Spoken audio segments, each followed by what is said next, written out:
উৎকট গৰমতো দেহা শীতল কৰা এটা পথ। গৰমৰ দিনত ভাল লাগি যোৱা এটা বিশেষ পথ।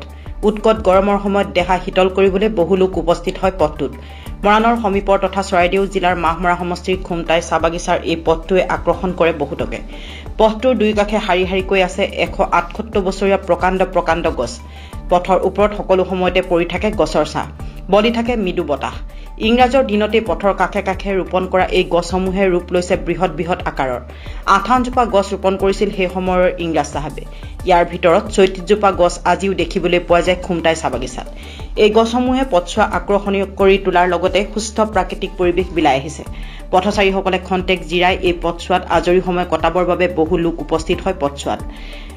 দূৰ দূৰণিৰ পৰাও আহে বহু লোক। গৱেষণাৰ বাবে ছাত্ৰ ছাত্ৰীসকল আহে এই পথছোৱালৈ।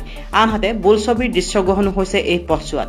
মুঠৰ ওপৰত সকলোকে হাত বাউলি দি মাতে এই পথটোৱে।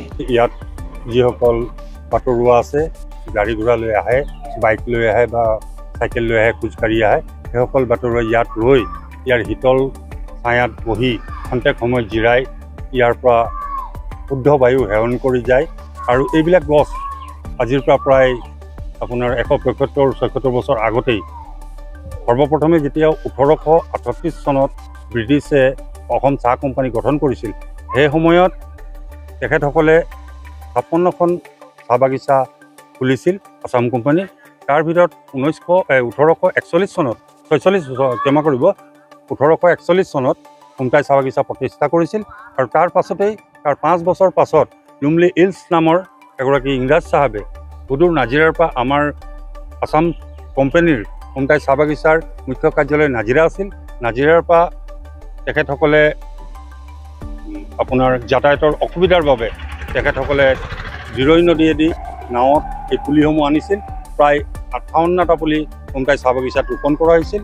এই ৰেইনট্ৰি নামেৰে আমি গম পোৱা মতে ৰেইনট্ৰি বা আগৰ পুৰণা মানুহবিলাকে বৰচিৰিজ বুলি কৈছিল, এইসমূহ আমাৰ ইয়াত ৰোপণ কৰা হৈছিল।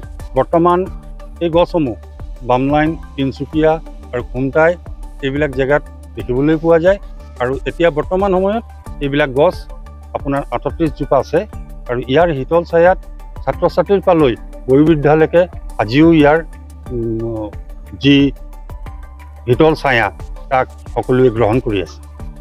বৰ্তমান আমাৰ এইডোখৰত আপোনাৰ আমাৰ যি বাগান আৰম্ভ হৈছে, বাগান আৰম্ভ হৈ পেলাই আমাৰ যি খুমটাই বজাৰ আছে, বজাৰলৈকে বৰ্তমান এতিয়া আমাৰ 26জোপা গছ আছে। আৰু বাকী গছসমূহ খুমটাই ফেক্টৰী, খুমটাই মেনেজাৰ বাংলোৰ পিছফালে তিনিচুকীয়া লাইন আৰু বামলাইন স্কুলৰ ওচৰত এতিয়াও বিৰাজমান। ক্ষমা কৰিব, 178 বছৰ পুৰণি হয় প্ৰতিজোপা গছে। হয়, বাগিচা কৰ্তৃপক্ষই সদায় ইয়াৰ সংৰক্ষণৰ ব্যৱস্থা কৰি আহিছে। আৰু লগতে স্থানীয় যিসকল শ্ৰমিক আছে বা কৰ্মচাৰী আছে, তেখেতসকলেও ইয়াৰ গছসমূহ কাটিবলৈ সদায় বাধা দি আহিছে। কোনোবা যদি গছৰ ডাল এটাও কাটে তেনেহ'লে সকলোৱে বাধা আৰোপ কৰি এই গছ যাতে আমাৰ খুমটাই চাহ বাগিচাখনৰ যি সৌষ্ঠৱ বৃদ্ধি কৰি আছে আৰু অনাগত দিনত যাতে এই সৌষ্ঠৱ বজাই ৰাখিব, তাৰ বাবে সকলোৱে বাধা আৰোপ কৰি আহিছে এই গছসমূহ নাকাটিবলৈ।